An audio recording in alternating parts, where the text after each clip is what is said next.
সবেমাত্র ভোর হলো। হাওড়া মুম্বাই মেল বাতাসের বুক চিরে সশব্দে এগিয়ে চলেছে। তখন সবে টাটানগর থেকে ছাড়ল ট্রেনটা। স্ত্রী কন্যা নিয়ে ট্রেনে উঠলেন এক মাঝবয়সী ভদ্রলোক। দাদা, ও দাদা। এক মুহূর্ত পর, আরে ও দাদা, বলি শুনছেন? হ্যাঁ হ্যাঁ, কে? বলছি দাদা, আপনি ভুল সিটে বসে আছেন।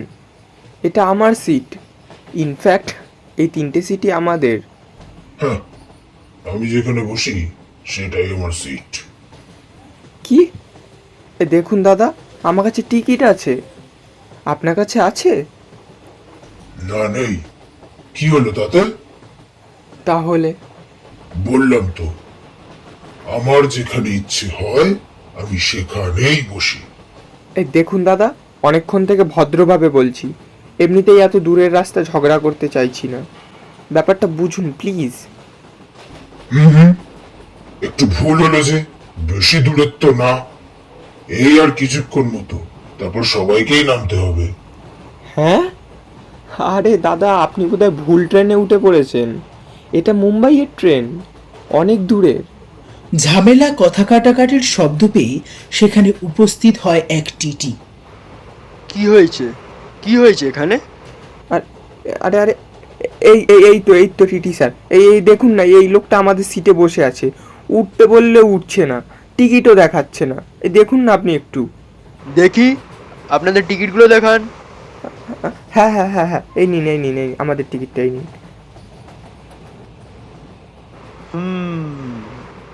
ঠিক আছে আপনাদের।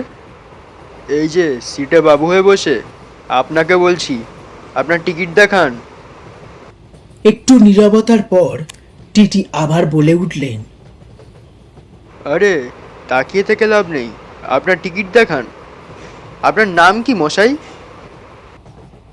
হ্যাঁ, কি বলছেন যেন? নাম? তা লোকে তো আমায় জম বলে, যমরাজ। ওই আপনাদেরকে আমার সাথে নিয়ে যেতে এসেছি। চলুন যাওয়া যাক নাকি? সময় হয়ে গেছে যে, শেষের সময়।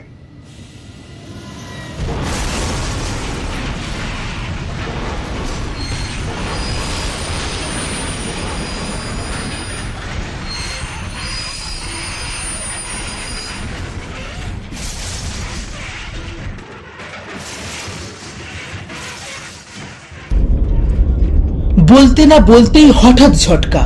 একবার, দুবার, তিনবার, নিমেষের মধ্যে সব ছন্ন ছাড়া সবকিছু এলোমেলো।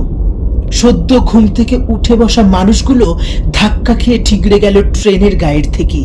ওপরের রোতে থাকা মানুষগুলো আছড়ে পড়ল ট্রেনের ফ্লোরে। ঝালমুড়ি, চা বিক্রেতা ও আরো কিছু লোক কোথায় গিয়ে পড়ল ঠিক বোঝা গেল না। সূত্রের খবর, একটি মালগাড়ির কয়েকটি বগি রেল লাইনের ওপরেই পড়েছিল। ওই বগিগুলির সঙ্গে ধাক্কা লেগেই লাইনচ্যুত হয় 12810 হাওড়া ছত্রপতি শিবাজি মহারাজ টার্মিনাস এক্সপ্রেস বা হাওড়া মুম্বাই মেল ভায়া নাগপুর। অপর একটি সূত্রের খবর, ট্রেনের 5টি কামরা লাইনচ্যুত হয়ে গিয়ে পাশেই দাঁড়িয়ে থাকা মালগাড়িতে ধাক্কা মারে। একটা উচ্ছৃঙ্খল বিস্ফোরক আর্তনাদের পর নিমেষেই স্তব্ধ সমগ্র পরিবেশ। চুপ করে গেছে খেলনার জন্য কান্না করতে থাকা ছোট্ট বাচ্চাটাও। যে বগিতে চলছিল চিৎকার বচসা, সেটাও নিস্তব্ধ এখন। ফাঁকা হয়েছে সিটগুলিও। ধীরে ধীরে বাতাসে শুধু ভেসে আসছে সারি সারি অ্যাম্বুলেন্সের আওয়াজ আর স্বজন হারানো কান্নার রোল।